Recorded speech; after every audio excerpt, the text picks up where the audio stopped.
अब हम बात कर लेते हैं फंक्शंस के बारे में। तो फंक्शंस क्या क्या होते हैं। सबसे पहली चीज़ आउटर मोस्ट लेयर है, प्रोटेक्शन का काम करेगी, ठीक है। Second digestive. अब एक बात बताइए, जो सेल मेम्ब्रेन है वो बाहर की आउटर मोस्ट लेयर है, तो जो आउटर मोस्ट लेयर होती है वो मेनली एक तरीके से हमारे बॉडीगार्ड की तरह काम करेगी। बॉडीगार्ड यानी कि क्या मतलब हो गया कि किस चीज़ को सेल के अंदर लाना है, किस चीज़ को सेल के बाहर निकालना है, इन सब चीज़ों का भी यही ध्यान रखेगी। तो फूड को अंदर लाना और वेस्ट प्रोडक्ट को बाहर फेंकने का काम भी सेल मेम्ब्रेन करती है। थर्ड चीज़ होगी सेलेक्टिवली परमेबल। सेलेक्टिवली परमेबल का मतलब भी गाइस ये हो गया कि कुछ पर्सपेक्टिव चीज़ें ऐसी होती हैं जिसको ये अंदर लेती है।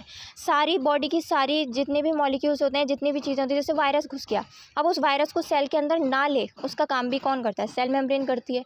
वो बाई चांस आ गया किसी ना किसी फूड मॉलिक्यूल के साथ, वो बात अलग है, बट मेनली ज़्यादातर जितने भी 90% वायरस बैक्टीरिया ये सब होते हैं, इन सबको सेल के अंदर आने से रोकती है, ठीक है।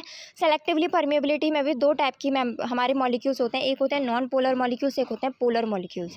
नॉन पोलर हो गए हमारे जैसे गैसेज हो गई O2 CO2 N2, और पोलर मॉलिक्यूल्स कौन से हो गए, जैसे वाटर हो गया, ग्लूकोज हो गया, यूरिया हो गया, ये सब हमारे पोलर हो गए।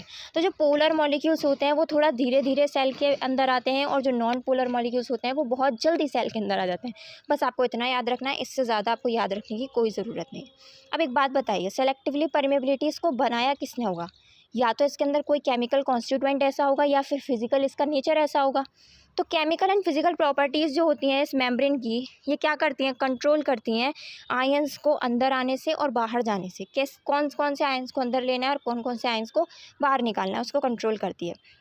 This property helps in maintaining components in ICF and ECF। ICF और ECF का मतलब हो गया इन सेलुलर फंक्शनिंग और एग्जिट सेलुलर फंक्शनिंग। तो इन सब का भी ये अच्छे से ख्याल रखती है। मतलब एक तरीके से तीन बहुत इंपॉर्टेंट फंक्शंस हो गए। पहला प्रोटेक्शन का काम करती है, दूसरा फूड को अंदर लेने का, वेस्ट प्रोडक्ट को बाहर निकालने का मीन्स डाइजेशन का काम करवाती है, तीसरा सेलेक्टिवली परमेबल होती है, कौन कौन से मॉलिक्यूल्स अंदर आने हैं और कौन कौन से मॉलिक्यूल्स बाहर जाने हैं, इन सब चीज़ों का बहुत अच्छे से ध्यान रखती है। सेलेक्टिवली परमेबिलिटी में भी दो टाइप के मॉलिक्यूल्स हमारे अंदर बाहर होते हैं, एक तो नॉन पोलर और एक पोलर। तो इसमें जो नॉन पोलर मॉलिक्यूल्स होते हैं वो बहुत जल्दी अंदर बाहर आते हैं, जैसे गैसेज हो गई हमारी, और पोलर मॉलिक्यूल्स थोड़ा सा धीरे अंदर बाहर जाते हैं। उनमें कौन कौन से आ जाते हैं, ग्लूकोज आ जाता है, यूरिया आ जाता है, वाटर आ जाता है। ये आपको याद रखना है। यहाँ पे हमारा सेल मेम्ब्रेन खत्म होता है। सेल मेम्ब्रेन का आप स्ट्रक्चर देख सकते हैं इसमें, यहाँ पर देखिए, ये रही लिपिड की लेयर और ये रहे प्रोटीन्स। ये जो प्रेजेंट है हमारे बाउंड्री पे जो प्रेजेंट्स होते हैं उनको पेरिफेरल बोलते हैं, और जो बीच में प्रेजेंट होते हैं उनको हम क्या बोलते हैं, इंटीग्रल प्रोटीन्स बोलते हैं। तो ये हमारा सेल मेम्ब्रेन कंप्लीट हो गया।